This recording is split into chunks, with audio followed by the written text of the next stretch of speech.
थे। और नोट कर लेना हमारे विरोधियों को कि हम 50 लाख वोट फालतू लेंगे दिल्ली के अंदर। 50 लाख से उनके बारे में चिंता करने की आवश्यकता मोदी की तरफ देख रहा है। और मैं आपको एक बात, वोट थे तो उस समय भगवान राम का मंदिर नहीं बना था। धारा 370 नहीं हटी थी, 35 से नहीं हटी थी। मुझे एक वाक्य याद है, जब देश के प्रधानमंत्री अटल बिहारी वाजपेयी प्रधानमंत्री थे और वहां पर विपक्ष के लोगों ने कहा कि अटल जी आप मंदिर कब बनाओगे, तो अटल जी का लोकसभा के अंदर स्पीच है, आप निकाल सकते हैं। देखिए अनेश जी मेरे मित्र रहे हैं, मेरे साथ उन्होंने 5 साल नगर निगम में काम किया है। और अगर इस वार्ड के अंदर, वार्ड 51 के अंदर जहाँ जहाँ जितने विकास हुए हैं, जहाँ अनेश जैन जी का नाम का पत्थर लगा होगा, वह योगेंद्र चंदोलिया का पत्थर लगा हुआ होगा।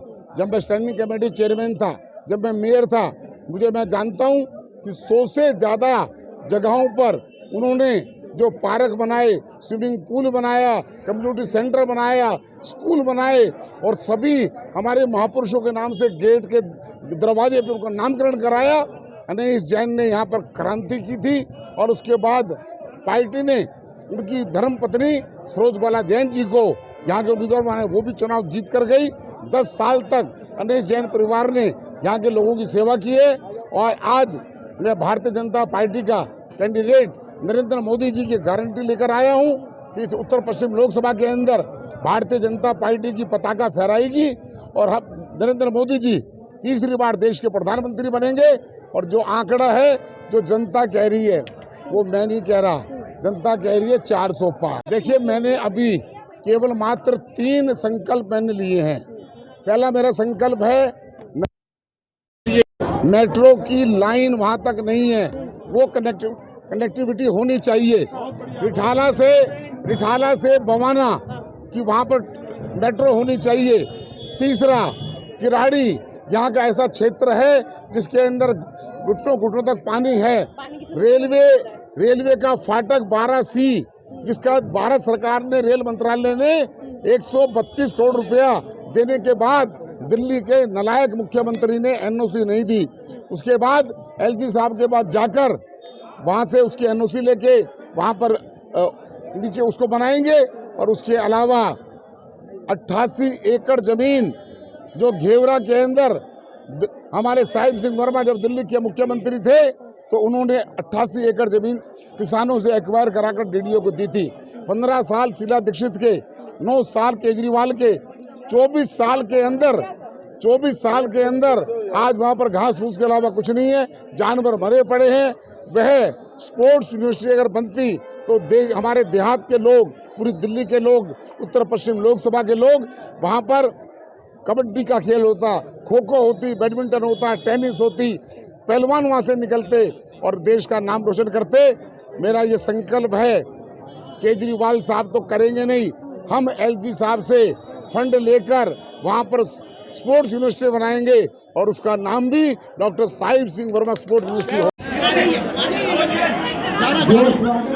जय श्री राम। आपके इस वीडियो के माध्यम से, आपकी मीडिया के माध्यम से मैं सबको जय श्री राम करता हूं।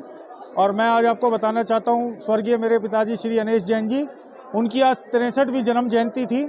इसके उपलक्ष्य में वार्ड में पूरे में एक बहुत उत्साह था, क्योंकि वो जन जन के प्रिय थे, जन जन के नेता थे।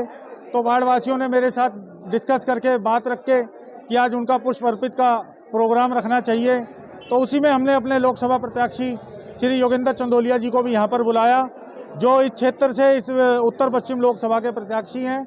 वो भी मेरे पिताजी के एक बहुत अच्छे मित्र हैं, क्योंकि जब वो निगम पार्षद थे मेरे पिताजी भी उनके साथ निगम पार्षद थे। देखो आज आप इस जन समूह से पता लगा सकते हैं कि आज कैसा उनका यहाँ पे व्यवहार रहा होगा। जन जन के नेता हैं, तो उनको आज लगभग 3 वर्ष होने जा रहे हैं उनके स्वर्गवास को।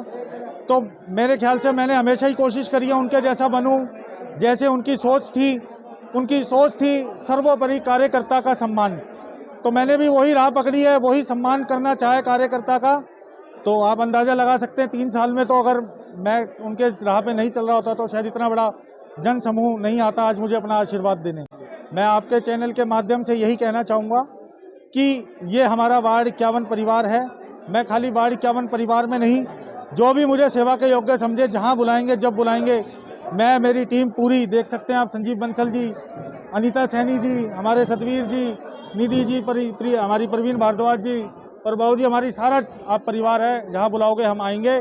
और मैं एक और बात कहना चाहता हूँ, मेरे पिताजी ने एक नारा दिया था 2012 में, दायित्व के साथ भी और दायित्व के बाद भी, सदैव आपकी सेवा में।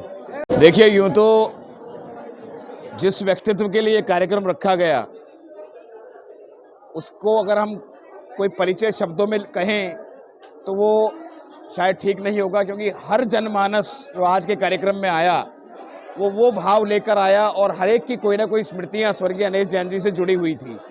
ये कार्यक्रम आज उनके जन्म जयंती पर इसलिए रखा गया जिससे कि वार्ड 51 का जो पूरा परिवार है, जिसे एक माला के रूप में उन्होंने पिरोया, वो सब एकत्र हो सके और उसी के साथ जो उत्तर पश्चिम दिल्ली से लोकसभा के प्रत्याशी योगेंद्र चंदोलिया जी हैं, उनके स्वागत करने की जो योजना अनेश जैन निस्वार्थ केंद्र में नीरज अनेश जैन जी द्वारा रखी गई थी, तो हमने इस अवसर पर वो भी आए, उनकी ये इच्छा थी, क्योंकि उनका भी पुराना सानिध्य रहा अनेश जैन जी से, वो भी अपनी पुष्पांजलि अर्पित करना चाहते थे, तो इसलिए ये कार्यक्रम रखा गया। देखिए, योगेंद्र चंदोलिया जी हमारे कैंडिडेट हैं और योगेंद्र चंदोलिया जी भारतीय जनता पार्टी के बहुत ही पुराने कैंडिडेट हैं और मेरा बहुत ही पुराने कार्यकर्ता हैं।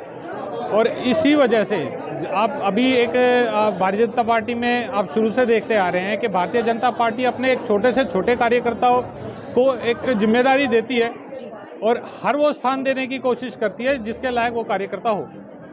और भारतीय जनता पार्टी में ये चीज़ बहुत पहले से चलती आ रही है। योगेंद्र चंदोलिया जी बहुत ही योग्य व्यक्ति हैं, बहुत ही गुणवान व्यक्ति हैं। वो इस हमारे क्षेत्र के मेयर भी रहे हैं, वो स्टैंडिंग कमेटी के चेयरमैन भी रहे हैं और ये सभी पद उनको केवल इसीलिए मिले क्योंकि वे बहुत ही कार्यकुशल व्यक्ति हैं और इस क्षेत्र में उनका जो संपर्क है वो बहुत ही बड़े लेवल पर है। इन सब चीज़ों को देखते हुए ही पार्टी ने उनको टिकट दिया और इस क्षेत्र में तो देखिए, आप जानते हैं भारतीय जनता पार्टी का आज के समय में क्या वर्चस्व है पूरी दुनिया के अंदर, और मोदी जी ने जो कमाल किए हैं देश के लिए, उससे तो हर व्यक्ति इस बारे में जानता है। और आने वाले समय में जो 400 पार का नारा है वो केवल दिखावे के लिए नहीं है, वो 400 पार होके ही आएगा।